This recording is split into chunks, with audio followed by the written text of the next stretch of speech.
There are times that I must have witnessed some particular students do exceedingly well without studying too much, and you in particular go for all night classes, stay in the library all day, and most of your time are used in studying, and you seem not to do well. On this video, I'm going to be showing you exactly how you can learn more and study less. Of course, you have other activities that you need to engage in, and that is why this is important. And also, there are things that you need to take note of. You should understand that you want to decrease the time of your studying. Because of this, you need to increase your class time, your learning quality, and your study efficiency. And that is what we'll be discussing on this video.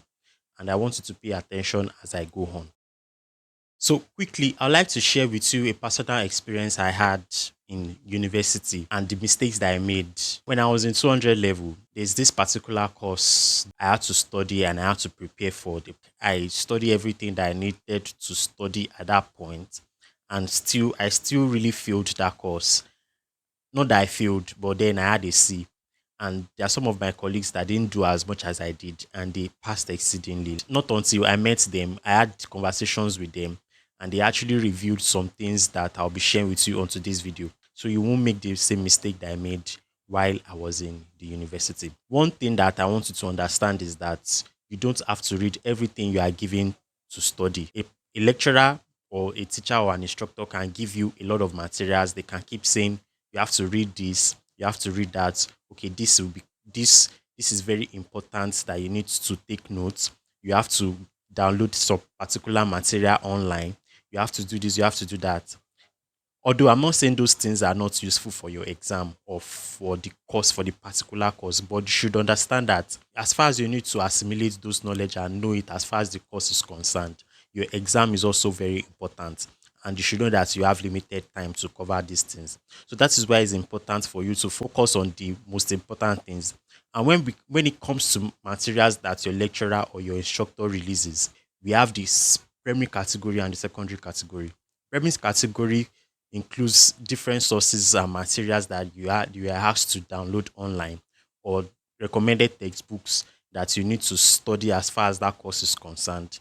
And the secondary ones are the ones that the personal notes your lecturer gives you.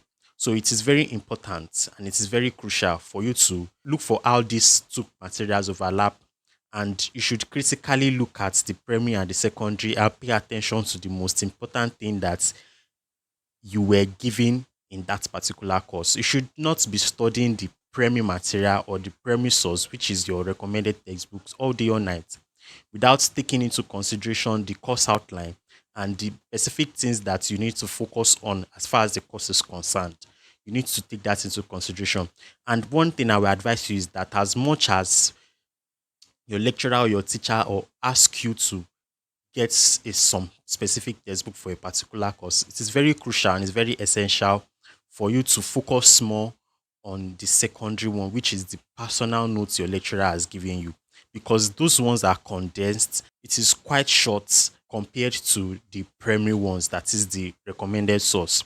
But then one thing that happens most of the time, especially students that are not actually grounded a lot, when reading the secondary ones, which is the notes you're giving in the class, there are some things that are not inside that notes that might not make you to understand. So that's why you should go to the primary one and you should look at how these two things overlap. So you should be able to dictate that and be able to come up with your own conclusion that okay, this is what I'll be focusing on, rather than reading everything and at the end of the day you discover that you know nothing and you get to the exam, and at the end of the day you wasted your time. And that is what these smart students do, those ones that they don't read much and they get the grades. They don't actually do all these things. They critically look at things and they know what they want, they know what to focus on, and they focus on those things. And even let me tell you a secret, out of 100% of what your lecturer or your instructor will be teaching you, only 20% will come out. The rest, the 80%, are just other informations that you need to know. Only 20% of it will come out. And out of that 20, out of the 100%, you should focus on the 20% that are very important. And for you to do that, there are clues that your lecturers will be giving you in class and in different situations. So you should pay attention to that while you are studying. And one thing I want you to understand is that there are times that you might be given course outline for a specific course. Look at those course outline. Get the subtopics that you are supposed to focus on for that course. Go to the primary source, that is the recommended textbooks. Draw out content from that place and compare it to the notes you are given in class.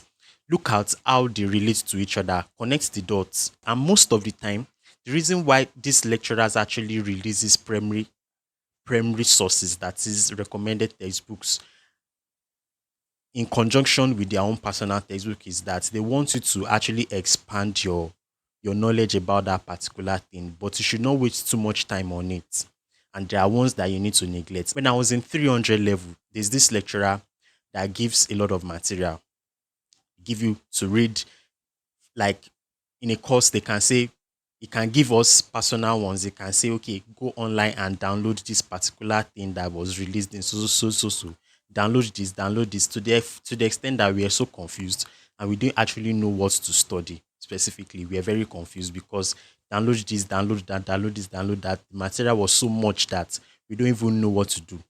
But then I met a colleague and we actually discussed about it, and at the end of the day we come to a conclusion that this man will not actually ask anything, all the things that he's asking us to read, because at the end of the day we are surprised that the test questions that he gave us, it repeats the same thing in exam. So in that scenario, if I just went ahead to read everything he was giving us and didn't focus on the most important things, I will end up failing that course. And it would be as if I didn't do anything at all. And that is why you should always be very smart when it comes to all these things. It's very important. The last time I was discussing about you should not read everything you are given, and then you should be able to dictate which materials are your primary materials and your secondary material. So now this next point will be focusing more on the primary material, which is your textbook. And that is, don't read your textbook like newspaper.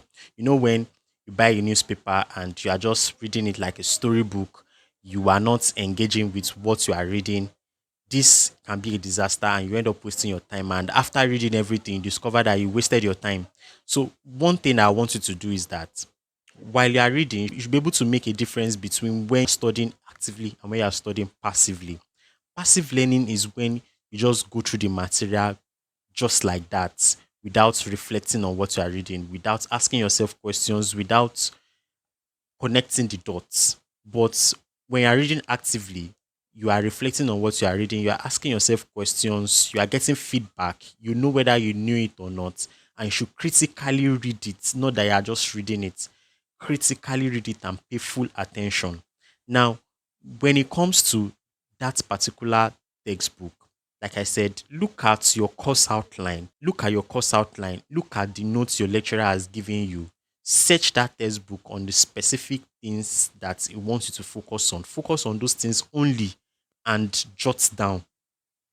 Then you link it to what you are given in class. Then when you link it to that, then you have more contents with you and you'll be able to put down something tangible in your exam. Now, your primary and your secondary material is very important because if you read your primary alone, you miss out on what your lecturer give you and you go offline.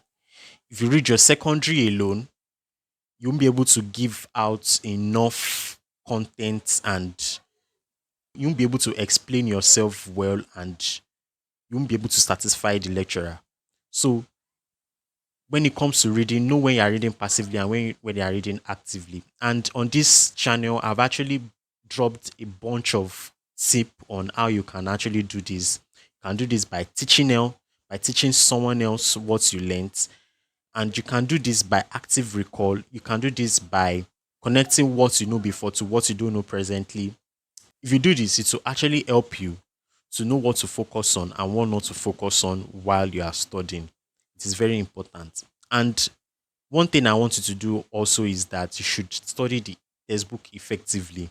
Now, go for the introduction paragraph, go for the summary paragraph, know what is in the course contents before you go into the meat of the book. And when you are going into the meat of the book, it will be very easy for you to understand because you've gone through the extreme, you've gone through the introduction and the summary, and you'll be able to have an holistic idea. You link it to your secondary material, that is the material your lecturer gave you, and you'll be able to put down something tangible in your exam. And in fact, you'll be able to learn more by studying less. Also, while reading your textbook, this is another thing you should do. Create questions while reading along, because these questions will guide you on how you can test yourself and you get feedback quickly. Another way you can learn more and study less is to get help. And one significant way you can get this help is to visit your lecturers and meet your colleagues. Now, when you are meeting your lecturer, try as much as possible to have read the material or note a bit of knowledge, and you go there and point out a specific thing that you are having problem with. Not that you are going there and say you don't understand everything. This can be very annoying, and you might be sent away by your tutor, your lecturer. And that's one thing. And your colleagues too, meet up with them and get insights from them. This can actually help a lot. Now, another thing is that you should pay attention in class. When you are paying attention in class, when you're in class, you are getting insights. You're not only learning from the lecturer, you're getting insight. I go to the class to get insights. And this insight I get in class will actually help me to study well and to know what to focus on, because in order for me to study less and I don't have much time to waste. So if I can focus more on what the lecturer has pointed out in class, and the most important thing, I won't need to waste my time reading the voluminous material he released some times ago. And also, there are times that your lecturer will actually point out some important things for you to focus on unknowingly or unconsciously. So it's better for you to attend the class and go for these things that I talked about. While you are in class, you should always take notes, because it is the notes you take. And when you are taking notes, do it creatively. Think about what you are learning when you are writing the notes, not that you are writing it verbatively when your lecturer was explaining. Anytime you say something, write it in your own unique way. And that is the way you can actually make sense out of it and engage with what you are learning. And also, engage in class by asking questions and joining conversations in class, because it is what you say you remember. There are times that when I get to the exam and it is exactly what I said that we actually remember, and I'll provide answer, and it will help me, and I can use that to provide an answer to a specific question that was asked in the exam. So it's not all the time that you need to actually go all hours studying, and at the end of the day you have anything to show for it. So if you focus on all these things that I point out, you'll be able to learn more and be able to study less. So I hope you got so much value. If you did, please like the video and also subscribe to the channel. You can check out this video on how you can learn faster and remember more in exams. So thank you so much for watching, and see you on the next one.